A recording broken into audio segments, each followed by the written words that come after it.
প্রথম প্রশ্ন, ওমরা গেটে ছেলেরা ইহরাম ছাড়া ঢুকতে পারে না, তাহলে মেয়েরা ঢুকে নফল তওয়াফ করতে পারবে কিনা, সেটার জন্য শরীয়তের বিধান কি? মেয়েদেরকে তারা ছাড় দিচ্ছে, ছাড় গ্রহণ করুন। এখানে আবার দরবেশি করার দরকার নেই যে একবার বেশি যাবো না, এটা দরকার নেই। ছেলেদেরকে ছাড় দিচ্ছে না কারণ জায়গা হয় না, আসলে সবাই যদি এসে যায় এখানে মেয়েদের অসুবিধা হয়, আর মেয়েরা উপরে বেশি হাঁটতেও পারে না।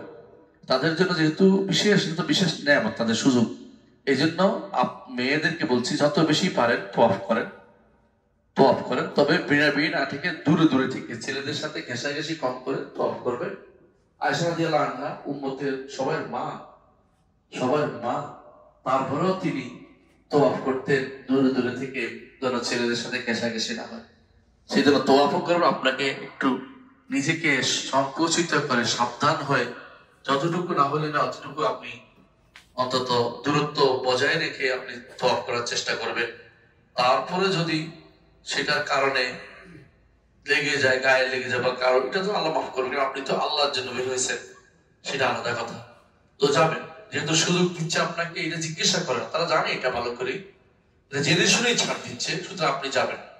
আর মেয়েরা যেতে পারবে, পুরুষ মানুষ যাবে না, কারণ তারা হিলা করা বা কোন রকমের এই জাতীয় কোন বাহানা করা ইসলামী শরীয়ত বলেন, এই জন্য যাবেন না, দূরে থাকবেন। আপনাকে দোতলায় করেন, কারণ তওয়াফ কতবার করছেন এটা হচ্ছে কত সুন্দর করেছেন সেটা বেশি জরুরি।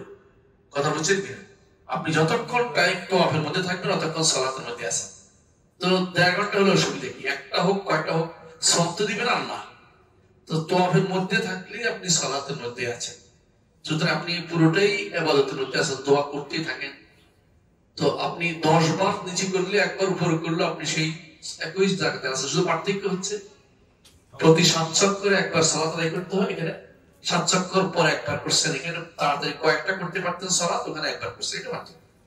সবের ক্ষেত্রে আপনি কতবার করতেছেন, এর চেয়ে কত সুন্দর করছেন, এটা একটু খেয়াল রাখা দরকার। আলহামদুলিল্লাহ। পরবর্তী প্রশ্ন, জীবিত ব্যক্তির নামে ওমরা করা যাবে কিনা? যাবে। তিনি যদি আসতে পারবেন না এরকম হয়, তাহলে তার জন্য করাটা বেশি জরুরি। আর যদি তিনি আসতে পারবেন, তারপর আপনি নফল করছেন, এটাও করতে পারবেন, কোনো সমস্যা না। মৌলিক হচ্ছে যারা আসতে পারবেন তাদের জন্য করবেন, অথবা করে নাই, মরে গেছে আপনার দাদা দাদি বাপ চাচা কেউ, অথবা আপনার উপর যার নিয়ামত আছে, এমন অনেকে আছে যাদের বাড়িতে অনেকে লজিং ছিলেন বা বাড়ি ছিলেন, পড়ালেখা করেছেন বা তাদের সহযোগিতা পেয়েছেন এমন লোকদের, অথবা তাদের বই পড়েছেন, তাদের থেকে দিন শিখেছেন, তাদের জন্য আপনি উমরা করবেন। আমাদের শেখ আব্দুল আজিজ আলু শেখ, যিনি বর্তমানে সৌদি আরবের গ্রান্ড মুফতি, তিনি 30 জনের হজ করেছেন, অথবা 43 জনের, বলছি না, ভুলে গেছি আমি, 43 অথবা 37 জনের। ইমাম নওয়াবীর হজ করেন না, তার জন্য হজ করেছেন। অর্থাৎ কে এমন আছে, একটু ইখলাস চিন্তা করে দেখেন, এমন কে আছে যে ব্যক্তি আরেকজনের জন্য হজ করতে? আমরা তো দিতে চাই, আমি নিজে করবো, এটা ভালো, নিজে করা ভালো, অসুখ কিছু না। কিন্তু তিনি নিজে যেহেতু প্রতি বছরে আসতেন, এই জন্য তিনি মনে করছেন যে এই মানুষগুলি আমি কিছু দেই, তারা তো হজ করতে পারেনি, ওই সময় এত সুন্দর ব্যবস্থাপনা ছিল না হজের, এই জন্য হজ করতে পারেনি, তাদের জন্য তারা হজ করেছে। আপনিও আপনার এমন কারোর জন্য উমরা করতে পারবেন, জীবিত হোক মৃত হোক, সমস্যা নেই। তবে যারা মরে গেছে আসতেই পারবে না, জীবিত আছে আসতে পারবে না, তাদের জন্য বেশি তাদেরকে সামনে রাখবেন। এমন হতে পারে যাদের কথা মনে করছেন আসতে পারবে তিনি, তার জন্য করার দরকার নেই, কিন্তু করতে পারবেন, না জায়েজ বলা যাবে না। কারণ আমরা আগেও বলেছি, এখন আবার বলছি, উমরা এবং হজ হচ্ছে আর্থিক সম্পদের সাথে জড়িত, আর্থিক সম্পদের সাথে জড়িত ইবাদত।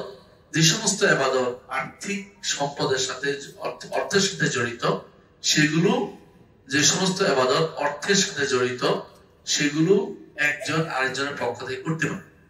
এই জন্য টাকা দিতে পারেন আপনি, আল্লাহ ওয়াস্তে আমার বাবার জন্য 10 টাকা দিলাম, সরাসরি দিতে পারেন।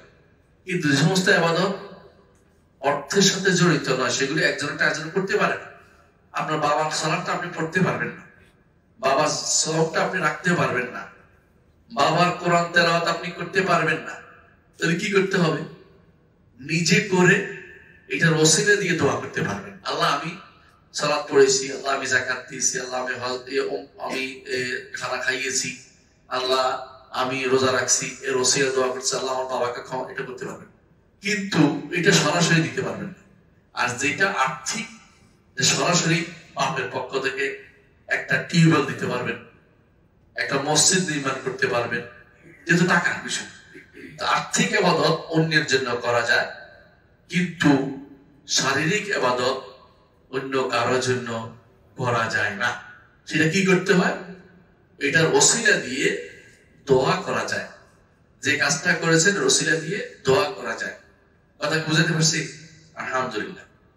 পরবর্তী প্রশ্ন, মৃত ব্যক্তির নামে উমরা করা যাবে কিনা? মৃত ব্যক্তির নামে উমরা করার দুইটা সাইড। একটা হচ্ছে যদি তিনি ওসিয়ত করে যান এবং সম্পদ রেখে যান, যে আমি ওসিয়ত করে যাচ্ছি 3/1 সম্পদের ভিতরে উমরা করা যায়, এরকম টাকা রেখে যান, তাহলে করা ওয়াজিব। সন্তানের উপরে তার জন্য উমরা বা হজ করা ওয়াজিব যদি তিনি ওসিয়ত করে যান। অর্থাৎ তিনি তার সম্পদ ভাগের আগে এটা আলাদা করতে হবে। আপনার বাবা মৃত্যুর সময় বলে গেছেন, ধরেন যে বাবা আমি তো হজ করতে পারিনি, আমি এই দেখি টাকা রেখে যাচ্ছি, আমার আগে আমার হজটা করাই নিবা, ওসিয়ত করে গেল। তো তার সম্পদ যা রেখে গেছে এর মধ্যে যদি কোনো 3/1 ভিতরে 3/1 সম্পদের ভিতরে হজ করানো যায়, তাহলে আপনাকে এই হজ করানো ফরজ মানে করতে হবে, করাতে হবে। এটা আমানত হিসেবে রেখে গেছে আপনার উপর, কারণ সম্পদটা তার। বন্টনের আগে এটা আলাদা করতে হবে। আপনারা ভাইয়ারা বন্টন করে মেয়ের ভাই বোনেরা খাইয়ে ফেলবেন, তা হবে না, বাবারটা আলাদা করে রাখতে হবে। আর যদি তিনি ওসিয়ত না করে যান, তাহলে আপনার দয়া, আপনি আপনার মৃত বাবা মা আত্মীয় স্বজনের জন্য দয়া করে এটা করবেন। এটা দুইটা হবে, আপনিও লাভবান হবেন, আপনার বাবা বা আত্মীয় স্বজন যারা মারা গেছে তারাও লাভবান হবে। যদি আপনি যদি আপনি কি করলেন, একটা উমরা করলেন, একটা হজ করলেন, কার জন্য? আপনার ভাইয়ের জন্য, মৃত বা আপনার আত্মীয়ের জন্য বা দূরের কারোর জন্য, আপনিও সব সম পরিমাণ সব আপনিও পাবেন, কোনো সমস্যা নেই। এই জন্য মৃতের জন্য কি করা যায়? হ্যাঁ, উমরা করা যায়, হজ করা যায়। আলহামদুলিল্লাহ। পরবর্তী প্রশ্ন, তবে এখানে একটা প্রশ্ন রয়ে গেছে, এটা হচ্ছে হজ করার আগে যিনি করছেন, হজ উমরা আগে করতে হবে নিজের জন্য। কেউ যদি করে এরকম করে, বাবার হজ করতে চলে আসছে, নিজে করেন নাই, তাহলে এটা নিজের হয়ে যাবে, এটা অটোমেটিক নিজের হয়ে যাবে। কারণ তিনি মক্কা আসার সামর্থ্যবান হয়ে গেছেন, এখন নিজের হয়ে যাবে, নিয়ত বদলে যাবে, অটোমেটিক নিয়ত বদলে যাবে। তাহলে কি করবেন? আরেকবার তিনি হজ করতে হবে, যে টাকা নষ্ট করেছে বাবা, মানে ওইটা বাবা বা কারো জন্য করতেছেন, আরেকবার করে দিতে হবে সেটা। কারণ আপনার এখন সামর্থ্যবান হয়ে গেছে, আপনারটা হয়ে গেছে, যার জন্য আসছেন তারটা হয় নাই, কারণ আপনি তো আগে হজ করেন না, আপনি আসছেন যেহেতু আপনারটা হয়ে যাচ্ছে। কারণ রাসূলুল্লাহ সাল্লাল্লাহু আলাইহি ওয়াসাল্লাম বলেছেন যে হুজ্জা নাফসিকা সুমান শুভ্রমা, তুমি নিজের পক্ষ থেকে হজ করো, পরে তুমি শুভ্রমান হজ করিও, শুভ্রমান হজ পরে করিও। রাসূল শিখিয়ে দিয়েছেন আগে ব্যক্তি নিজের হজ করতে পারতা। এই হজ এবং উমরার ক্ষেত্রে নিজের হজ যে ব্যক্তি করে নাই, আরেকজনের পক্ষ থেকে হজ করতে পারে। এটা হলো আগে নিজেরটা করতে হবে। বুঝে আসছে কথাটা? ঠিক। প্রশ্ন, প্রতিবার তওয়াফ করার পরে কি 2 রাকাত নামাজ পড়া যাবে বা পড়তে হবে কি? প্রতিবার নয়, প্রতি 7 চক্কর পরে। তওয়াফ মানে অনেক সময় বার বলতে 1 চক্কর বোঝায়, চক্কর না, 7 চক্করের পরে 2 রাকাত পড়তেই হবে। হানাফি মাযহাব এটা ওয়াজিব, অন্যরা বলছে সুন্নাহ মুআক্কাদা, এটা পড়তে হবে। আসলে বিশুদ্ধ মতে পড়তে হবে। অর্থাৎ ওয়াত্তাখিযু মিন মাকাম ইব্রাহিম মুসাল্লা, এটা প্রতি ফরজ তওয়াফের পরে যেমন নফল তওয়াফের পরেও তেমনি। এখন কোথায় পড়বেন? যদি জায়গা না পান, যে কোনো জায়গায়, হারাম এলাকার যে কোনো জায়গায় পড়তে পারবেন। আর হারাম এলাকা আমাদের যেখানে আছে এটাও হারাম এলাকা, সেখানে না পড়লে এখানে এসে পড়লেও কোনো সমস্যা নাই। হারামের যে কোনো জায়গায়, ওই যে সোজা হইতে হবে জরুরি না।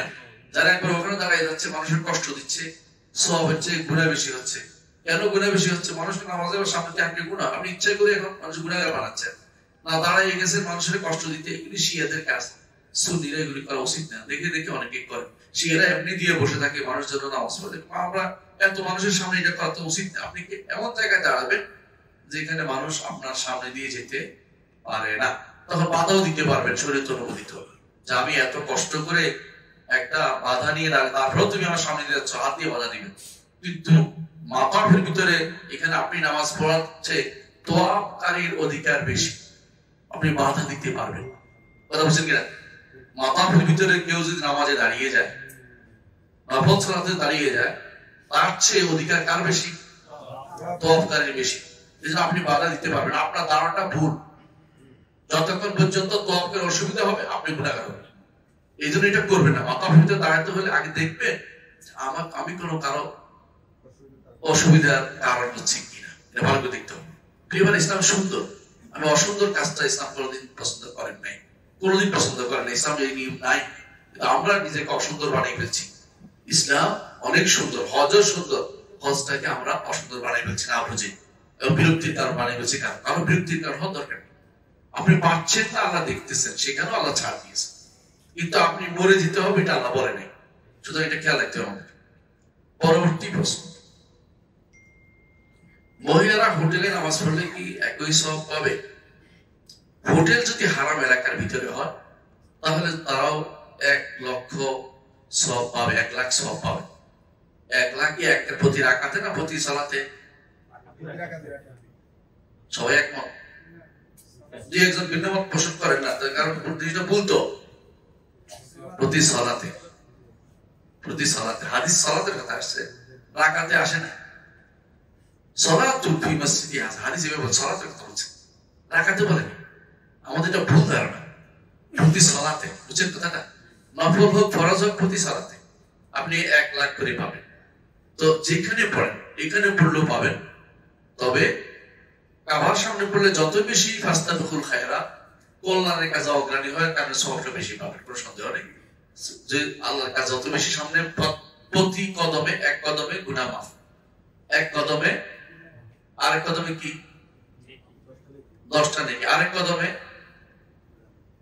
3টা তো মর্যাদা বৃদ্ধি। 3টা জিনিস হচ্ছে। তো আপনি এই 3টা জিনিস থেকে মার হচ্ছে, ঠিক আছে? আর কিছু মেয়েদের জন্য ঘর উত্তম, এই জন্য মেয়েরা ঘরে পড়াই ভালো। যদি যেতে না পারেন, ঘর কোথায়? হারাম এরিয়ার ভিতরে। তো হারাম এরিয়াটা খুঁজবেন। আমরা হারাম এরিয়ার ভিতরে আছি, এবং হারাম এরিয়া মুজদালিফা পর্যন্ত, এখান থেকে শুরু করে মুজদালিফা পর্যন্ত। এদিকে আয়েশা রাদিয়াল্লাহু মসজিদ যেটা বলে তারাই ওখান পর্যন্ত, ওদিকে জিরানা পর্যন্ত, বুঝে আসছে? ওদিকে কাকিয়া পর্যন্ত। আপনারা দেখছেন, এটা গ্রুপে দিছে আপনাদেরকে, এটা দেখছেন, এটুকু হারাম এরিয়া। এর ভিতরে যেখানে কেউ থাকে, নামাজ পড়ে, সেখানে কিন্তু এই সওয়াবটা পাওয়া যায়। এই জন্য আমি অনেককে বলি যারা মক্কায় থাকে, আমাদের ভাইরা, যে এরা যে সওয়াব কামাইছে, আমি যদি কোনো আরো 10 বার মরি আর জীবিত হই, এই সওয়াব পাবো না। 10 বার আরো কত, আরো 1000 বার মরলে পাবো। এরা কিন্তু পড়লেই সব। আমার ছোট ভাই একটা মক্কায় পড়ে, বলি তুই তো একটা করলে সব, নামাজ পড়লে সব 1 লাখ, আর আমরা মদিনায় আমরা 1000 পাইতাম, এখন তো কিছুই পাই না, কিছু সুযোগ নেই। সুতরাং বোঝা গেল যে হারাম এরিয়াতে কেউ নামাজ পড়লে, কারণ ইসলামের দৃষ্টিতে হারাম এরিয়াটা হচ্ছে মসজিদ, হারাম এরিয়াটা হলো মসজিদ। হ্যাঁ, জামাতে আরো 27 গুণ বেশি, তাহলে 27 লাখ হয়ে যাবে। পার্থক্যটা এই জন্য, বুঝছেন পার্থক্যটা? আপনি যদি কোনো আলসেমি করেন, জামাতে না যান, তো আপনি সওয়াব থেকে ভালো পাচ্ছেন। জি প্রিয় ভাইরে, পরের প্রশ্ন হচ্ছে, পাথর মারার সময় তা যদি সঠিক জায়গায় না পড়ে, সেক্ষেত্রে বেশি পাথর সংগ্রহ করা যাবে কি? একটু সময় বাকি আছে, এত তাড়াতাড়ি পাথরের চিন্তা কম করে। পাথর মারার জন্য এখনই ব্যস্ত হওয়ার দরকার নাই, তবে সংক্ষেপে বলছি, বেশি পাথর সাথে নেওয়া যাবে, কোনো সমস্যা নেই।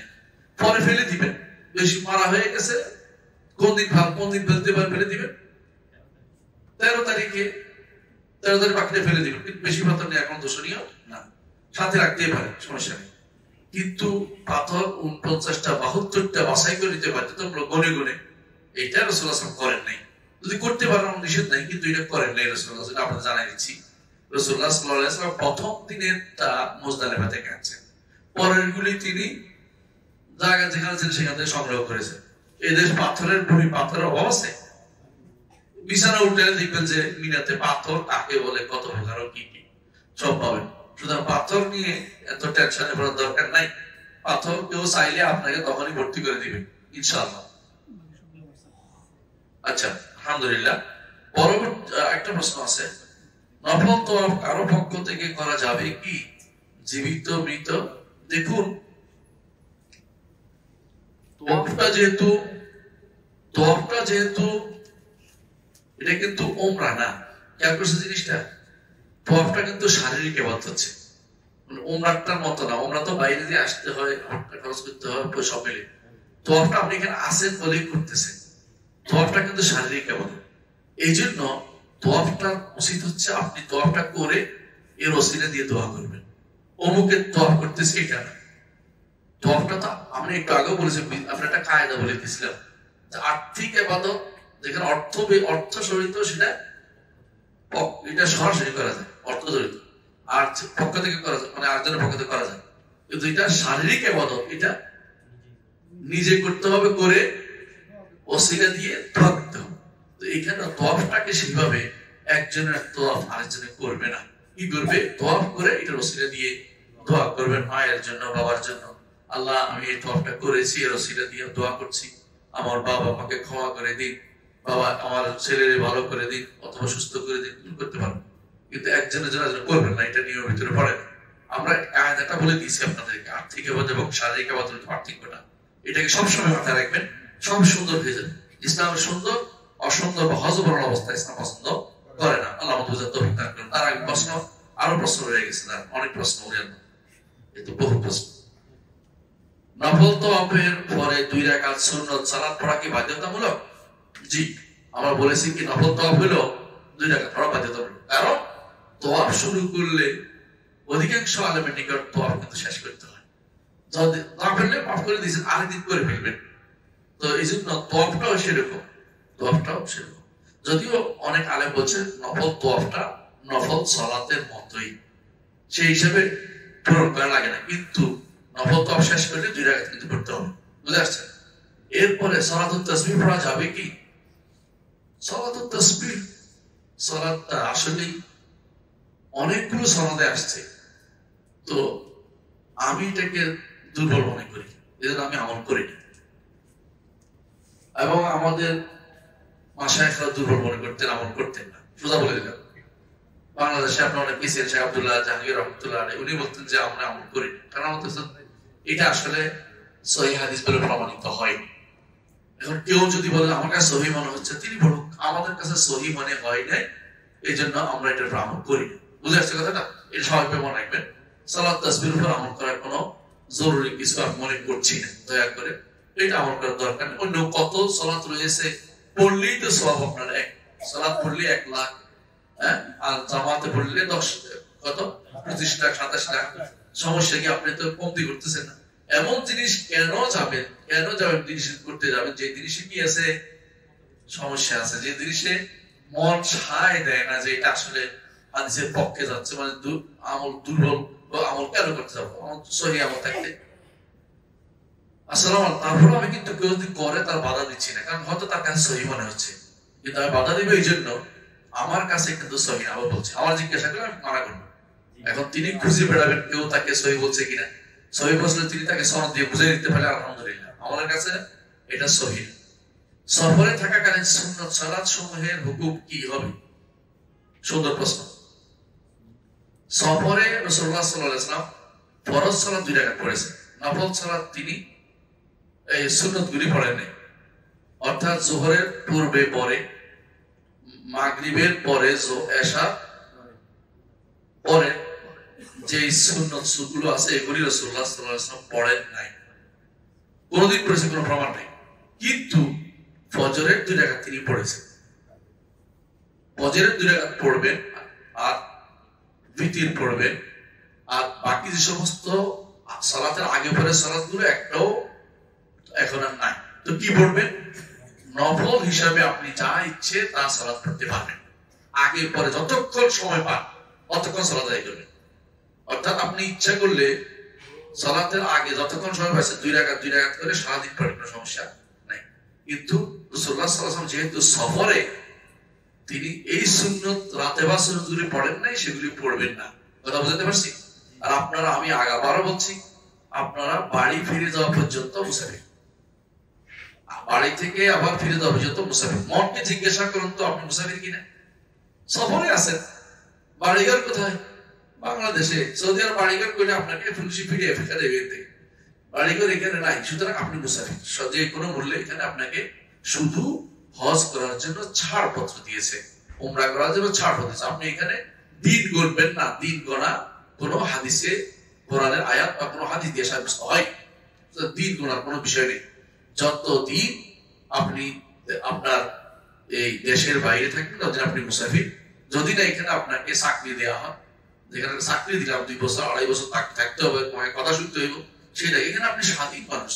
একবার ওদিকে, একবার ওদিকে, একবার মক্কা, একবার তায়েফ, একবার জিদ্দা, হ্যাঁ, আরেকবার মদিনা, আপনি তো ঘুরতেছেন, অর্থাৎ আপনি একজন মুসাফির মানুষ। বুঝে আসছে কথাটা? সুতরাং মুসাফির হিসেবে চলবেন, এটা হলো আপনার জন্য আমাদের অনুরোধ থাকলো। পরবর্তী প্রশ্ন, নফল তওয়াফের পরে 2 রাকাত নামাজ, এটা উত্তর হয়ে গেছে, তাই না? পরবর্তী প্রশ্ন, নফল তওয়াফের ফজিলত সম্পর্কে জানতে চাই। নফল তওয়াফ আপনার জন্য নূর হবে, আলো হবে। কোথায় আলো হবে বলেন তো? আসলে দিন যখন আলো দরকার আপনার, কোথায় আলো দরকার? পার হওয়ার সময় ফুলসিরাতের অন্ধকার জায়গাতে আলো দরকার। নফল তওয়াফের আরো একটা বড় সুবিধা হচ্ছে, হাদিসে আছে রাসূলুল্লাহ সাল্লাল্লাহু আলাইহি ওয়াসাল্লাম বলেছেন যে আপনার জন্য একটা দাস মুক্ত করার সওয়াব পাবেন। সেই দাসটা তাও ওয়ালদ ইসমাইল, ইসমাইল আলাইহিস সালাম বংশ যদি কেউ দাসত্ব গ্রহণ করে, অর্থাৎ রাসূলের বংশধরের মধ্যে যারা দাসত্ব পড়ে যাবে তারা বেশি সম্মানিত বিপদে পড়ছে। তো এইরকম একটা দাস মুক্ত করার সওয়াব পাচ্ছেন। 700 অর্থই হলো একটা দাস মুক্তির সওয়াব। বুঝেছেন কথাটা? দাস মুক্তির সওয়াব কি? একটা দাস মুক্তির সওয়াব কি জানতে হবে। দাস মুক্তির সওয়াব হচ্ছে আপনার প্রতিটা অঙ্গ দাসের মুক্ত করে দিয়েছেন, আপনার প্রতিটা অঙ্গ জাহান্নাম থেকে মুক্ত হচ্ছে। কথাটা বুঝছেন কিনা? আমার থেকে বুঝে অনেকে বলতে দাস মুক্তির সওয়াব কি জানি না, এটাও জানতে হবে আপনাকে। একজন মানুষ যদি করে একটা দাস মুক্তি করে, প্রতি অঙ্গের বিনিময়ে আপনার অঙ্গ জাহান্নাম থেকে মুক্ত হয়ে যাচ্ছে। কিন্তু পার্থক্যটা কি? একটা জিনিস কিন্তু জানতে হবে, এই সবই পাবেন যদি তাওহীদ ঠিক থাকে। তাওহীদের আলোচনা সামনে রয়ে গেল, করিনি আজকে, শুরু করে দেখলাম তো সময় শেষ, এই জন্য শেষ করে দিয়েছি। আমি বুঝতে পারছি কথাটা? এই জন্য অবশ্যই তাওহীদের আলোচনা হাজির থাকবেন ইনশাআল্লাহ। কেউ যদি কোনো জিজ্ঞেস করে আপনি হজ করতে গিয়েছিলেন, বলবেন হ্যাঁ আল্লাহ নিয়েছিলেন, আর কিছু করবেন না, আল্লাহ নিয়েছিলেন, যত পয়সা আর বেশি বাড়াবেন না, আল্লাহ নিয়েছেন। অথবা কোথায় গিয়েছিলেন, যদি কোথায় গিয়েছিলেন সে জানে যাবে, এরকম হয়, সবাই কিছু হজে গেছিল, কই দিবে সোজা কথা পেঁচাই না। আর যে সে জানে না, বলে যে বাইরে, দেশের বাইরে গেছে, বলানো দরকার নেই কোথায় গেছে। বুঝে না কথাটা? কি দরকার বলার? এ কি আমার কিছু দিবে? আমার কি হাসর দিন কি একটা দিবে?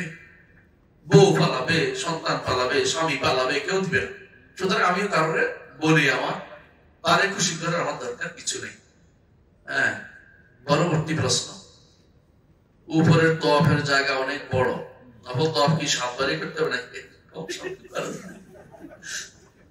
না ভাই, উপরের জায়গা বড় হলেও 7 বারে মিলে এক তওয়াফ।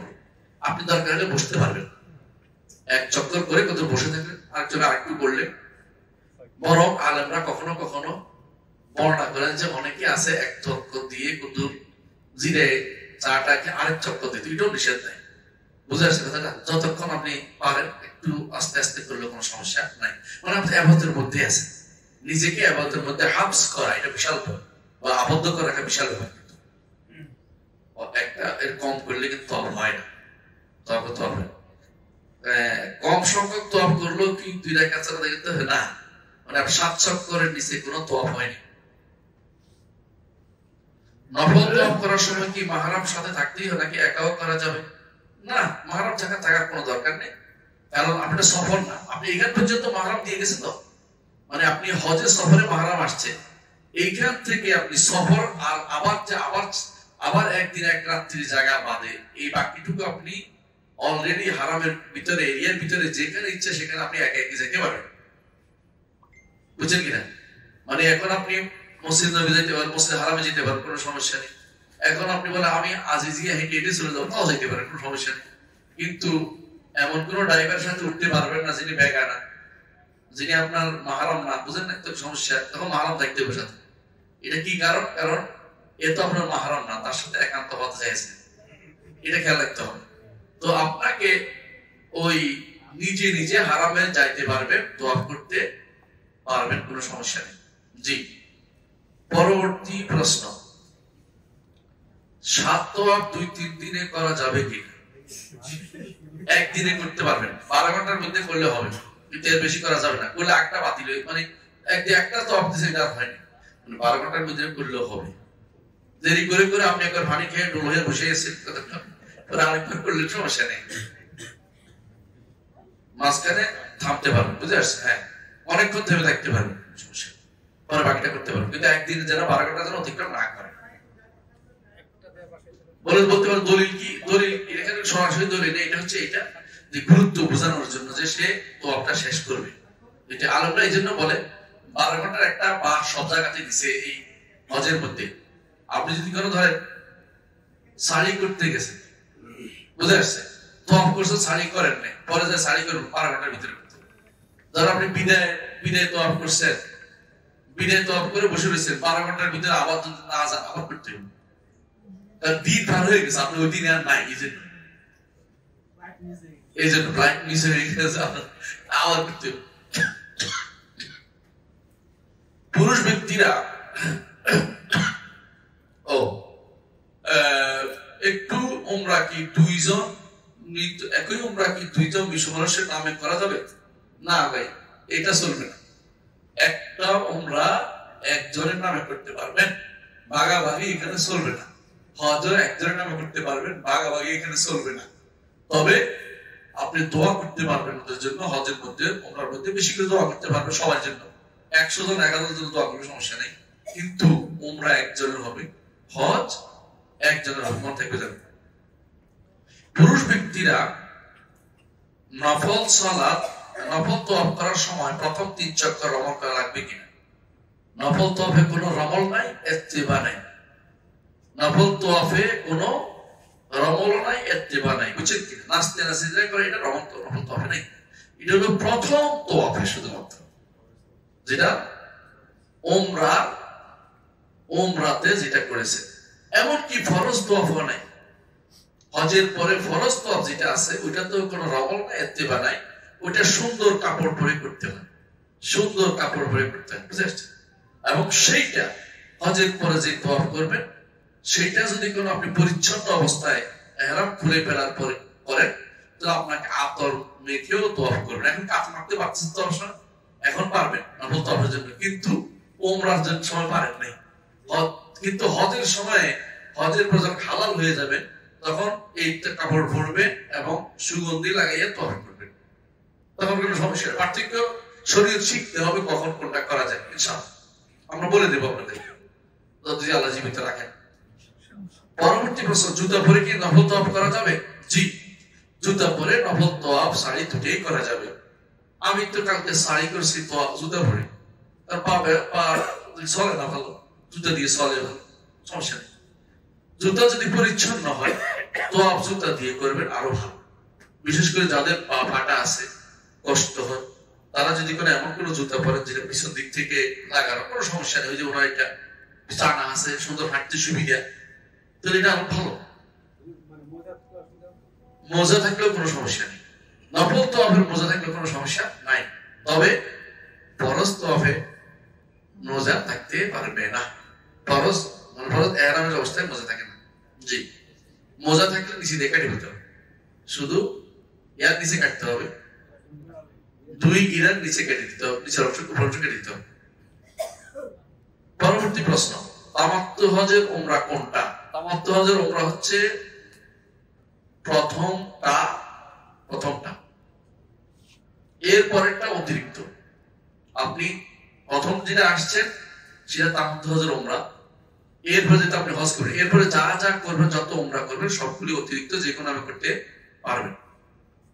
আচ্ছা, মদিনা থেকে এসে যেটা করবেন তামাত্তু হজ উমরা না, এটা অতিরিক্ত একটা উমরা। অথবা মদিনা থেকে সরাসরি আপনি হজে ইহরাম বেঁধে আসতে পারেন যদি শেষ দিকে আসেন, যে দিনে পারেন। হ্যাঁ, ম্যাক্সিমাম করবে, অসুবিধা নেই, করবে। অনেকে এই সুযোগটা কাজে লাগান। একটা উমরা কিন্তু একটা বিশাল ভুল, আপনার আলাদা আশা সম্ভব নাও হতে পারে, করবেন। যে অন্য কাজে করতে পারবেন, অন্য কাজে করতে পারবেন, সেটা অন্য কাজে করতে পারবেন। প্রথমটা কিন্তু অবশ্যই মাস্ট তামাত্তু হজের উমরা। বুঝে আসছে কথাটা? আচ্ছা, পরের প্রশ্ন, হজ কিংবা উমরাতে ব্যবহৃত ইহরামের কাপড় কি পরবর্তী কাফনের কাপড়ে ব্যবহার করা যায়? দেখুন, কাপড়ের কাপড়ে যদি কোনো কাপড় না থাকে, আপনার অভাব থাকে, তাহলে করতেই পারেন। কিন্তু আমাদের সমস্যা হচ্ছে, আমাদের দেশের মানুষ মনে করে যে এটা দিলে বোধ হয়, হ্যাঁ, এটা দিলে বোধ হয় আমার কি হবে, কবর আযাব মাফ। এরা আসে দেখবো যে, এরা দুজন আসবে না, মন খারাপ রেখে আসে দেখবো যে এই তো হাজি সাহেব, হাজি সাহেবের আর কি জিজ্ঞাসা করবো, হাজি সাহেব মাফ জান আপনি। এত সোজা, এত সোজা না? প্রশ্ন উত্তর সবাই দিতে হবে, তবে কয়েকটা গোষ্ঠী দিতে লাগবে না, এটা একজন শহীদ দেওয়া লাগে না, শহীদের প্রশ্ন উত্তর দিতে হয়। আর আল্লাহর রাস্তায় যারা পাহারা দেয় দিন, তাদের জন্য প্রশ্ন উত্তর দেওয়া লাগে না, মোনাজাতে প্রশ্ন উত্তর দিতে হয়। কিন্তু এর বাইরেও প্রশ্ন উত্তর দিতে হবে, নবীদের দিতে হয় না, শহীদদের দিতে হয় না। নবী শহীদদের প্রশ্ন উত্তর দেয়, সিদ্দিকদের প্রশ্ন উত্তর লাগে না, ওর প্রশ্ন উত্তর দিবে কি? কিন্তু আমাদের সবারই প্রশ্ন উত্তর দিতে হতে পারে যদি শহীদ পর্যায়ে না যেতে পারি। কথা হচ্ছে? আচ্ছা, হজ কিংবা উমরাতে ব্যবহৃত, আচ্ছা হয়ে গেছে এটা, তাহলে এটা আপনি ব্যবহার করতে পারবেন, কিন্তু কোনো সওয়াবের আশা করতে পারবেন না। অতিরিক্ত কোনো প্রিভিলেজ পাবেন এই আশা করলে বেদাত হবে, গুনাহ হবে। অতিরিক্ত কোনো কাজে লাগবে মনে করলে গুনাহ হবে। যদি মনে করেন যে এটা একটা কাপড় দেখিয়ে দেই, এটা কি করব, তাহলে দিতে পারবেন। কিন্তু এটা যদি মনে করেন যে নতুন কাপড়ে, এটা যদি মনে করেন যে এটা দিলে উপকার হবে, এখন কিছু এটা করা যাবে। অনেকে কি করে, ইহরামের কাপড় দিয়া কি দিয়ে ভিজিয়ে নেয়, জমজম পানি দিয়ে ভিজিয়ে নেয়, এরপরে এটা দিয়ে দেয়। এগুলি কোনটার কোনো দলিল, কোনো দলিল নেই, এগুলি বেদাতি কাজ, বেদাতি কাজ। সন্তানের বয়স 8 বছর, তার নামে উমরা করা যাবে কিনা? সন্তানের বয়স 8 বছর উমরা করতে পারবেন তো সমস্যা নেই, করতে পারবেন, করতে পারবেন। আল্লাহর রহমতে সে তো আসতেও পারে।